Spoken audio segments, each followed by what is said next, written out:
नमस्कार साथियों, स्वागत है आप सभी का हमारे Khurana study official YouTube channel में। और दोस्तों, आपका संस्कृत का पेपर होगा और आप संस्कृत के लिए कुछ यहाँ से और अपना रिवीजन करेंगे। तो पहला प्रश्न आप लोगों का यहाँ पर मैंने आपको 3 यूनिटों को बताया है, तो मैं 2 पार्टों में कराऊंगा इसको, संस्कृत को। आज का आपका पहला पार्ट है और आप लोग डिस्क्रिप्शन बॉक्स में जा कर के आप लोग हमारे टेलीग्राम चैनल को ज्वाइन कर लीजिएगा, ठीक है। सबसे पहले तो वहाँ पर आपको इसकी PDF मिल जाएगी। तो आपको पहला प्रश्न है कि विश्व आदि काव्य इति नामना किम प्रसिद्धम अस्ति।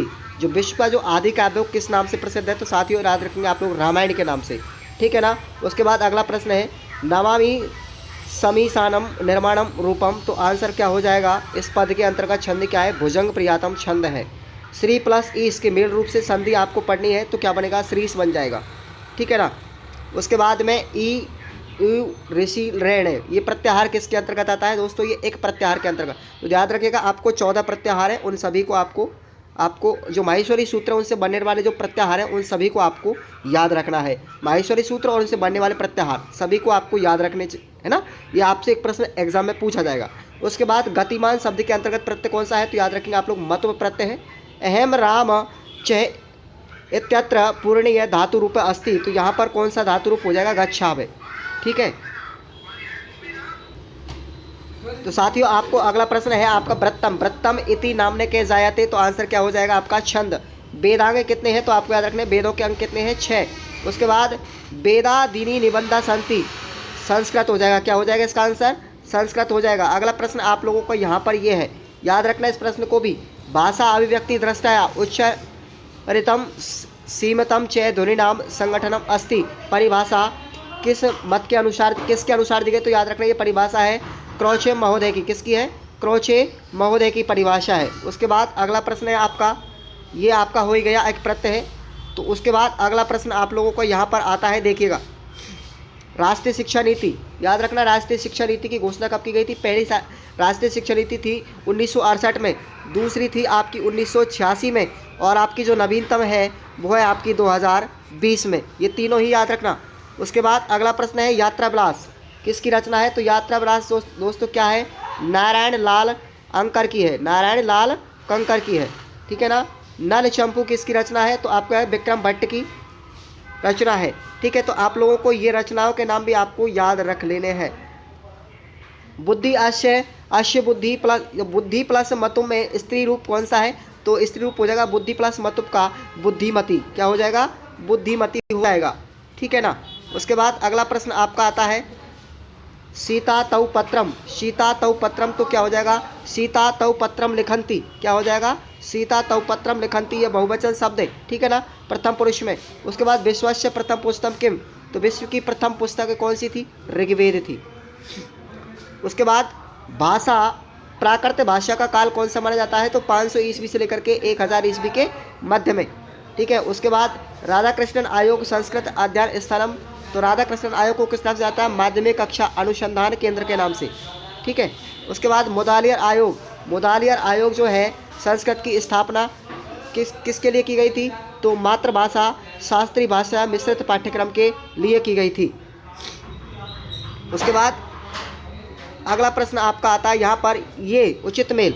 इन प्रश्नों को आप लोग याद करके रखना साथियों, ये वेरी वेरी इंपॉर्टेंट प्रश्न है। ऋतु श्रृंगार किसके द्वारा लिखा गया था, तो कालिदास के द्वारा, किसके द्वारा, कालिदास के द्वारा। शिशुपाल किसके द्वारा लिखा गया था, माघ के द्वारा, ठीक है। उसके बाद सीता चरित्रम किसके द्वारा, डॉक्टर रेवा प्रसाद द्विवेदी के द्वारा। और भारत चंपू लिखा गया था साथियों अनंत भट्ट के द्वारा, ठीक है। चलिए अगला प्रश्न है आपका ये वाला, तो कुमार 10 कुमार चरित्र किसके द्वारा लिखा गया था, दंडी के द्वारा, कादम्बरी बाण भट्ट के द्वारा, तिलक मंजरी धनपाल के द्वारा, और कृष्ण चरितम अगस्त के द्वारा लिखा गया था, ठीक है। उसके बाद इनको भी आप लोग याद रखेंगे। आदर्श रमणी मथुरानाथ भट्ट के द्वारा, और लैलिनामृत किसके द्वारा, पदम दत्त ओझा के द्वारा, और रावण वध किसके द्वारा, भट्टी के द्वारा, और कश्यप कवि गिरधर शर्मा चतुर्वेदी के द्वारा लिखा गया ग्रंथ है। उसके बाद ये आपका हो ही गया, ठीक है ना। उसके बाद आपका अगला प्रश्न आता है यहाँ पर, ये उचित मेल वाले एक प्रश्न आपको जरूर मिलेगा, ठीक है ना। उसके बाद पंचतंत्र की रचना किसने की थी, विष्णु शर्मा ने। अष्टाध्यायी की रचना पाणिनि ने, और सिद्धांत शिरोमणि भास्कराचार्य, और नल दमयंती की रचना विक्रम भट्ट ने की थी, ठीक है ना। उसके बाद आपको ये याद रखना है गोविंद प्रसाद शास्त्री द्वारा पाक गर्भ भंजनम। उसके बाद आपका हरिराम आचार्य के द्वारा कौन सी की गई थी? पूर्व शाकुंतलम। और मधुसूदन ओझा के द्वारा इंद्र विजय। और दुर्गा प्रसाद शर्मा के द्वारा आपकी हुई थी सुभाषितावली, सुभाषितावली ग्रंथ की रचना। और नारायण शास्त्री के द्वारा कर्तव्य परायणता। ठीक है ना। उसके बाद आपको याद रखना जस प्रत्याहार में कौन कौन से वर्ण आते हैं? तो जब गण द, ठीक है ना, जब गण द इसको बोलते हैं जस प्रत्याहार। ठीक है ना। रामेण गम्यते इति कर्तव्याच्य पद लिखित, तो राम गच्छति बन जाएगा। ठीक है ना। तो उसके बाद अगला आता है यहाँ पे, ये राज तरंगिणी किसकी रचना साथी हुई? तो ये किसकी है? कल्हड़ की रचना है। और प्रतिभीषणी किसकी है? डॉक्टर पुष्कर दत्त शर्मा की। ठीक है ना। उसके बाद आपके आते हैं यहाँ पर अगला प्रश्न आप लोग देखेंगे। देखिए, ललिताम प्रसिद्धम अस्ति, कौन से कवि है जिनका पद ललिताम प्रसिद्ध है? तो वो है दंडिन पद। कौन सा है? दंडिन पद। आपको याद रखना वाक्य रचना, वाक्य रसात्मक काव्य कश्य आचार्य से मतिम अस्ति, तो कौन थे इसके मतकर्ता? आचार्य विश्वनाथ थे। अगला प्रश्न आपका यहाँ था, महाकवि भास के द्वारा जो लिखित नाटक थे वो कौन कौन से थे? आपको कौन बताना है? महाकवि भाष्य के द्वारा। तो आपको याद रखना है 13 ग्रंथों की रचना की गई, 13 नाटकों की रचना की गई थी। और इनमें नाम है प्रतिज्ञा योग, प्रतिज्ञायो गंधरायणम।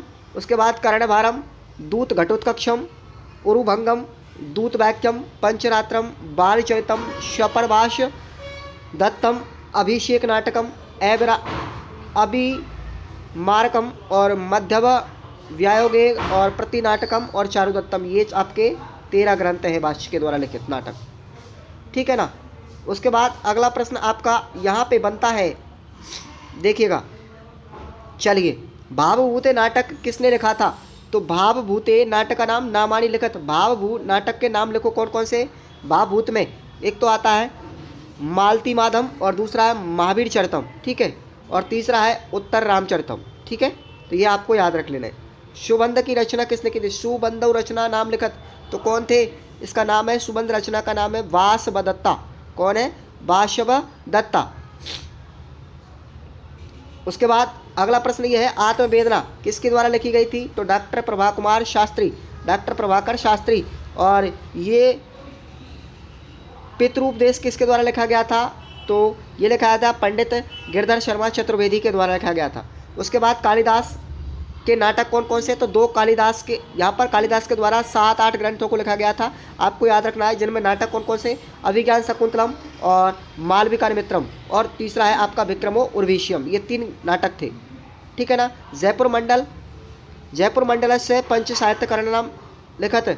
जयपुर मंडल के 5 साहित्यकारों के नाम आपको याद रखने हैं। डॉक्टर हरिराम आचार्य, डॉक्टर प्रभाकर शास्त्री और कमलनाथ शास्त्री, श्री कृष्ण राम भट्ट और मधुसूदन ओझा। ठीक है ना। ये भी आपको याद रखने। उसके बाद अगला प्रश्न आपका था यहाँ पर, सूर्य शतकम किसकी रचना थी? तो आपको याद रखना दोस्तों, मयूर भट्ट की रचना है। आपको गिनती भी याद होना चाहिए, गिनती आपको याद होना चाहिए। गिनती भी आपसे व्याकरण में पूछी जाएगी संस्कृत में। ठीक है ना। तो बताओ, 20 कथनाम संग्रह, 20 कथनों का जो संग्रह है वो कौन सी रचना है? किसकी रचना है? तो याद रखना आपको, विंशति जो कथाग्रह है वो रचना है आपकी पंडित गणेश राम शरणम रचना, पंडित गणेश्वर राम की रचना है। चंडी शतक, अब बताओ चंडी शतक के लेखक कौन है? तो आपको याद रखना है बाण भट्ट। कौन है? बाण भट्ट। और विष्णु धर्मा का मैंने आपको बता ही दिया कौन सा नीति कथा है, वो है आपकी पंचतंत्र। और EUNLAC ये किस सूत्र का प्रत्याहार है? तो ये प्रत्याहार है आपका अण प्रत्याहार। ठीक है, EUNA। ठीक है ना।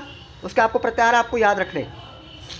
बालकेन जलेन मुखम प्रक्षाल्यति इति वाक्यम कर्तव्याच्य परिवर्तन। अब बालक जल में अपना मुख प्रक्षाल्यति में धोते हैं, जल से अपना मुख धोते हैं, तो क्या बन जाएगा? बालक जलेन मुखम प्रक्षाल्यति इति कर्तव्याच्य अस्ति। ये कौन सा वाच्य है? कर्तव्याच्य।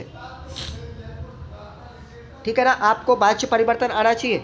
तो ये आपको मैंने बता ही दिया था कि पंचतंत्र आपकी विष्णु शर्मा की है, अष्टाध्यायी आपकी पाणिनि की, सिद्धांत शिरोमणि आपकी भास्कराचार्य की, और नल दमयंती आपकी विक्रम भट्ट की है। आपको याद रख लेना है इनको। चलिए, अगला प्रश्न आपका आता है यहाँ पर। देखो, ये मिलान चिन्ह वाले भी आपको याद रखने। यहाँ से आपको 2 प्रश्न आपको पूछे जाएंगे मिलान वाले। ठीक है ना। स्वपन वास दत्तम किसकी है? भाष की। ठीक है। अभिज्ञान शकुंतलम कालिदास की है। नीति शतकम आपको याद रखना भर्तृ की है, और मृक्ष कटिकम किसकी है, मृक्ष कटिकम किसकी है, शूद्रक की। ओके, उसके बाद भर्तृ के त्रिशत का नाम नामानि तेषाम च वैशिष्टम प्रतिपादकम। तो आपको 3 नाटकों के नाम बताने हैं इसके। तो एक तो नीति शतक, दूसरा श्रृंगार शतक और तीसरा वैराग्य शतक। 3 शतक थे इनके, और उनके बारे में आपको रचना क्या क्या बताई गई है तो ये भी आपको याद रखना है। उसके बाद अगला प्रश्न आपको यही आता है कि राष्ट्रीय शिक्षा नीति 1986 को भाषा के रूप में क्यों स्वीकृत किया गया था। तो ये प्रश्न आपका मोस्ट है, याद रखना भाई। अगला प्रश्न आता है, नेक्स्ट क्वेश्चन है, संस्कृत भाषा विषय में सर्वोच्च न्यायालय का किस तरीके से निर्णय करता है। तो ये भी आपको याद रख लेना है, ठीक है। उसके बाद काव्य से प्रयोजन, काव्य का प्रयोजन कौन कौन से हैं तो आपको याद रखना है, काव्य यशा से अर्थकम, ठीक है, व्यवहार वेदे शिशेत सद, ये आपको याद रखना। मेरे को संस्कृत थोड़ा कम आता है साथियों, ठीक है ना। मैं आपको प्रश्न बता देता हूँ मोस्ट। कालिदास की आपको रचनाओं के याद नाम रखने, ये आपकी कालिदास की जो है ये आपको 3 तो नाटक थे इनके, रघुवंशम, कुमार संभवम, ठीक है, और ये 2 तो क्या थी इसकी प्रमाणिका रचना थी, ठीक है। उसके बाद 3 नाटक थे, अभिज्ञान शकुंतलम, मालविका विक्रम और विक्रम और विषयम, और मेघदूत, ऋतुसंहार, ये आपके क्या थे, खंड काव्य थे। उसके बाद अगला प्रश्न आपका चलता है, देखिएगा आप और देखेंगे आगे जो प्रश्न आने की पॉसिबिलिटी हो केवल उनको बताएंगे आप लोग।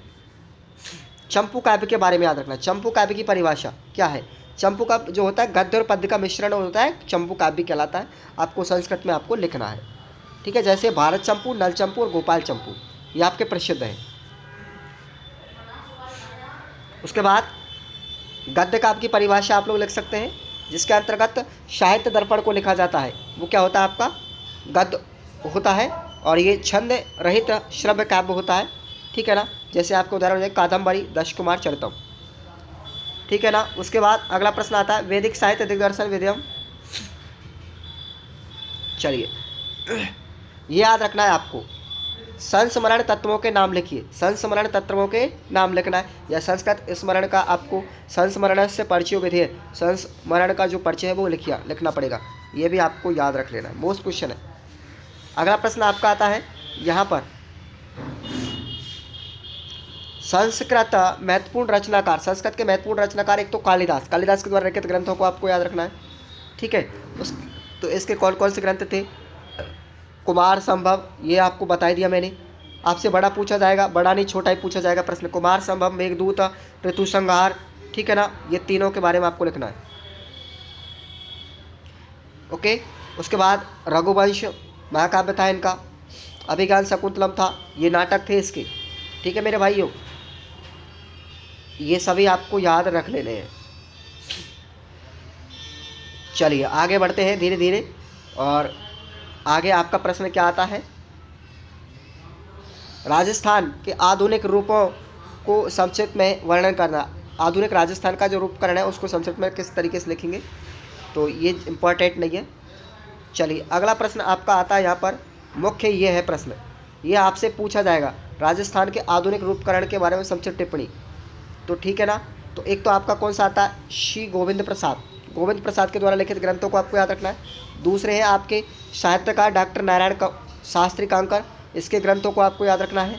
उसके बाद आते हैं आप डॉक्टर हरिराम आचार्य, ये भी आपको याद रखना है, ठीक है।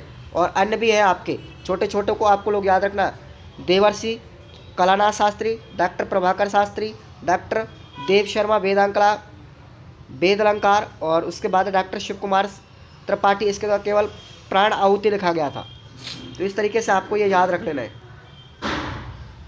चलिए अब आपका आता है व्याकरण में। व्याकरण ध्वनि कितने प्रकार से स्वीकार किए गए थे, 2 विधाओं में, द्विधा, और ऊष्म वर्ण कौन से, से है, श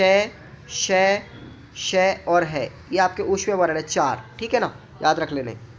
उसके बाद अच प्रत्याहार में कितने वर्णों की गणना की गई है, तो 9 वर्णों की गणना की गई है, ठीक है ना। उसके बाद आप प्रत्याहारों को आप लोग रट के लेके जाएंगे, ठीक है मेरे साथियों। प्रत्याहार आप लोग, अब नर्तकी में कौन सा प्रत्यय भाई, कौन सा है, णीश प्रत्यय है, कौन सा है, णीश प्रत्यय है नर्तकी में, नदी का बहुवचन शब्द कौन सा होगा षष्ठी विभक्ति में? नदी नाम होगा। आपको रूप भी आने चाहिए, ठीक है ना, आपको रूप पूछा जा सकता है, ये कौन सा पूछा जाएगा ये फिक्स नहीं है। उसके बाद विकारी शब्दों की कितनी विधा होती है? विकारी शब्द 4 प्रकार के होते हैं। भू धातु लंग लकार, आपको लकार से भी प्रश्न पूछा जाएगा, आपको लकार से प्रश्न पूछा जाएगा। एक प्रश्न मैं आपको बता देता हूँ क्या क्या चीज़ पूछी जाएगी, ठीक है ना। उसके बाद आता है आपका विभक्ति। चक्रपाणी, आपसे समास पूछा जाएगा। क्या पूछा जाएगा? समास भी आपसे पूछा जाएगा। बताओ चक्रपाणी में कौन सा समास है? चक्रपाणी, चक्र है जिसके हाथ में, तो कौन है? बहुब्रीहि समास, विष्णु हो जाएगा इसका, ठीक है ना। उसके बाद आप लोग ये बताएंगे ये क्या बनेगा? इसके मेल से श्याम बन जाएगा। क्या बन जाएगा? श्याम बन जाएगा। उसके बाद आपसे वाच्य परिवर्तन पूछा जाएगा। क्या पूछा जाएगा? वाच्य परिवर्तन भी आपसे पूछा जाएगा, ठीक है। आपसे उच्चारण स्थान पूछा जाएगा। उच्चारण स्थान आपको याद रखने, उच्चारण स्थान आगे मैं बताऊंगा, उच्चारण स्थान भी आएगा आपको यहाँ पे। संधि भी आपसे पूछी जाएगी। क्या पूछी जाएगी? संधि भी आपसे पूछी जाएगी साथियों। आपसे लकार पूछा जाएगा। क्या पूछा जाएगा? लकार आपसे पूछा जाएगा, ठीक है। तो प्रश्न आपको व्याकरण की दृष्टि से काफ़ी महत्वपूर्ण आपको याद रख लेने हैं, ओके। तो देखिएगा यहाँ पर मैं इसकी PDF को डाल दूंगा नीचे, आप सभी साथी इसको याद रख लेंगे, ठीक है। चलिए आगे बढ़ते हैं और क्या क्या टॉपिक आपको दिए गए हैं, ओके।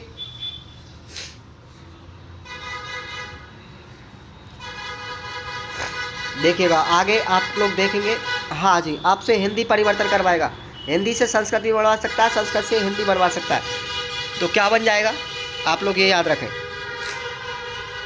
जैसे तुम घर जाओ, तुम घर जाओ, तुम घर जाओ कि क्या होगा? त्वम गृहम गच्छ, गांव से बाहर कुआं है, ग्रामात वही कूप अस्ति, गुरु को नमस्कार है, तस्मै गुरुवे नमः, राम घर की ओर गया, राम गृहम प्रति आगच्छते, और रमा लता के साथ जाएगी, रमा लतया से गमिष्यति। तो ये आपको याद रख लेने हैं। उसके बाद आपको याद रखना है कि हम सब विद्यालय जाते हैं, तो वयम विद्यालयम गच्छामि बन जाएगा इसका।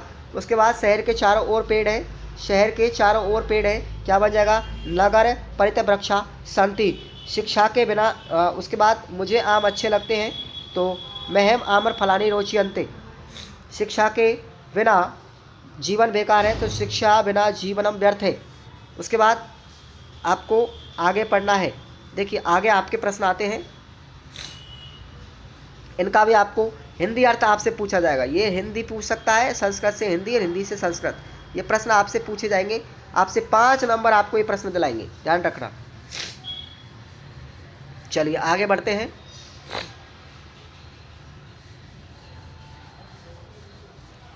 उसके बाद लकार आपको पता होना चाहिए। आपसे पूछा क्रय धातु का लंग लकार क्या होगा? तो एकरोत, एकुरताम, एकुरबन, एकरौ, एकुरतम, एकुरत, और एकुरबम, एकुरबे और एकुरमे। तो ये आपको लकार याद रखने ने 5 प्रकार के लकार हैं आपके, जिसको काल के नाम से जाना जाता है, ठीक है साथियों। आपसे गिनती पूछी जाएगी, इनको अंकों में लिखना है, संस्कृत में बढ़ाना है अंकों को। तो 85 थी, 85, नवती, तो कितना हो जाएगा? 99, ऐसती मतलब 80, और सप्तति मतलब 70। तो ये मोस्ट चीज़ मैं आपको बता रहा हूँ क्या क्या चीज़ आने वाली है आपके पेपर में। प्रश्न कहाँ से ज़्यादातर पुटअप होंगे? प्रत्ययों के नाम, आपसे प्रत्ययों के नाम नहीं पूछा जाएगा, केवल प्रश्न प्रत्यय क्या पूछा जाएगा, ठीक है। प्रत्यय कौन सा है इसमें? अलंकार, उसके बाद आपसे क्या पूछा जाएगा? अलंकार। अलंकार ये भैया 14 माहेश्वरी सूत्र है, इनको नाम याद रख लेना। 14 माहेश्वरी सूत्रों के नाम आपको बता देता हूँ एक बार। तो ए ई ऊणे, लिसरे के, ए ऊणा, ए ऐ औचे, है बरेट है ना, नम, जबगरदस, झबड़ा, ठीक है ना। उसके बाद खेपे छठे तपे, उसके बाद कैपा ऐसे है ना। और ये आपको 14 प्रत्याहार आपको याद रख लेना है, ठीक है ना। विभक्तियाँ आनी चाहिए आपको, शुभ यानी शुभंत का प्रत्याहार लिखना, ये आपको विभक्तियाँ आनी चाहिए, ठीक है ना। संधि, सर्वनाम, समास, ये सारी चीज़ें व्याकरण की आपसे पूछी जाएगी। संधि भी आपसे पूछ सकता है। दिल प्लस एक, कौन सी संधि है? वृद्धि संधि हो जाएगी। नील प्लस उत्पल, नीलोत्पवल गुण संधि है, नर प्लस अधिप नराधिप दीर्घ संधि हो जाएगी, उप प्लस ओषधि उपोषधि पर रूप संधि है, ठीक है ना। तो ये आपको याद रख लेने एग्जाम्पल। ओके, आगे आपका प्रश्न यहाँ पर रूप हरि के रूपों को आप लोग याद रख ले जाएंगे भैया।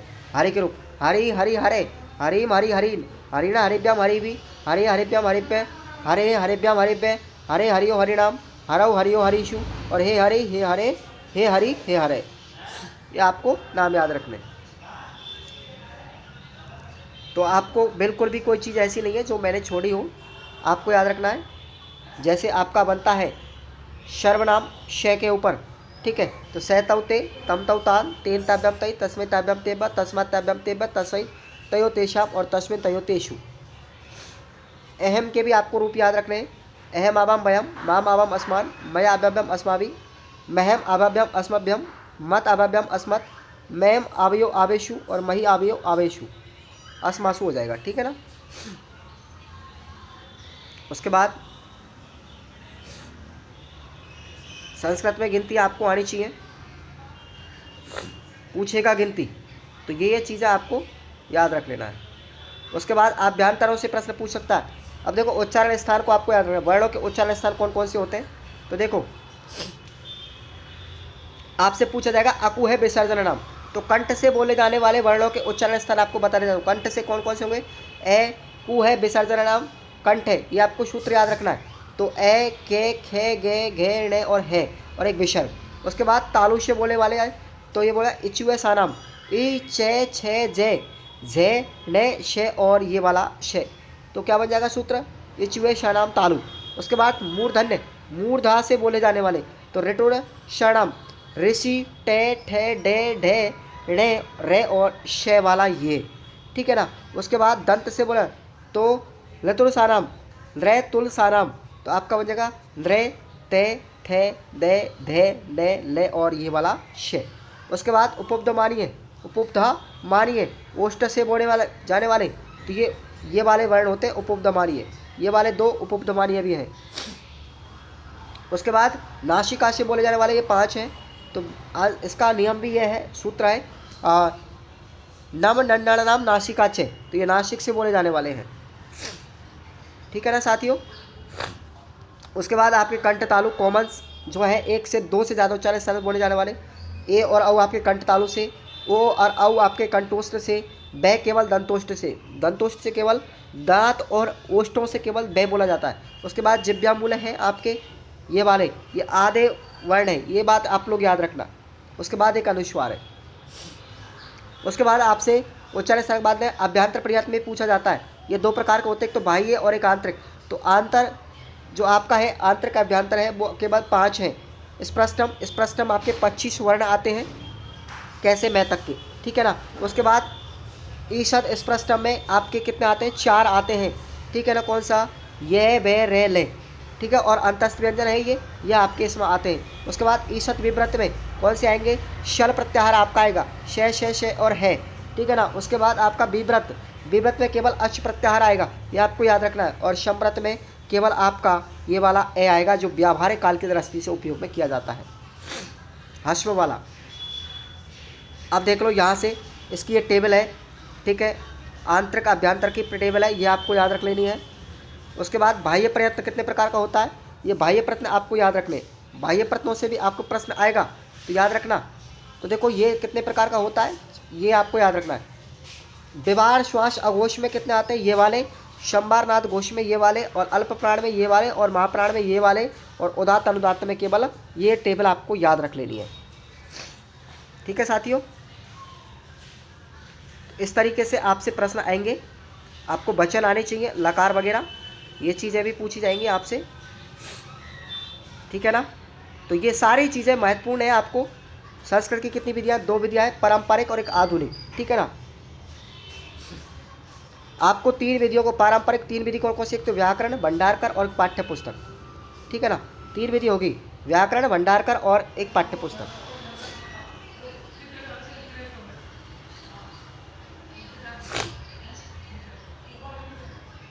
व्याकरण विधि कौन कौन सी है, तो व्याकरण की कौन कौन सी विधि याद रखना, एक तो भाषणवाद, दंड अन्वय, खंडान्वय और एक आगमन निगमन और एक हरवाटी विधि, ठीक है ना। ये 4 आपको याद रखनी है, चलेगा। तो आप लोग इस को देख। अब एक प्रश्न और है, हरवाइट के 5 पदों के नाम लगा, हरवाइट विधि के। तो पहला होगा प्रस्तावना, विषय की स्थापना, तुलना और नियम धारणा या सामान्यकरण या फिर प्रयोग। ये 5 आपके तत्व हो गए इसके।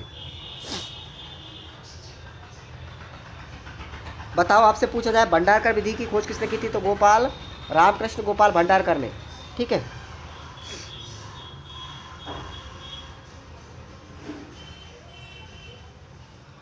ये 14 माहेश्वरी सूत्रों के नाम आपको याद रखना है, इनको कैसे प्रत्याहार में बदलेंगे।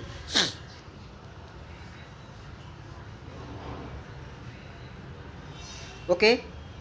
और आपको ये आपके स्पर्श व्यंजन है 25, ये स्पर्श व्यंजन आपको वर्ग के अनुसार क वर्ग, च वर्ग, ट वर्ग, ते वर्ग और पे वर्ग, ये 5 आपको याद रखना है। अंशतत्व व्यंजन में 4 आएंगे, यर लेवे। ऊष्म व्यंजन में 4 आएंगे, श और है, ये आपको याद रखना। अयोग वाह में आपको कितने आते हैं, अयोग वाह में आपके ये वाले आते हैं 4। विसर्ग, अनुस्वार, अनुनासिक, जिह्वा मूल्य, उपधमानीय। अल्प प्राण की परिभाषा भी आपको याद रखनी है। तीसरा, चौथा और 5वां वर्ण और अंतस्थ व्यंजन, ये आएंगे अल्प प्राण वाले, ठीक है साथियों। चलिए, अब इसकी मैं PDF आपको डाल दूंगा। मिलते हैं नेक्स्ट अपडेट में, तब तक जय हिंद, वंदे मातरम। सेकंड पार्ट भी देख लेना।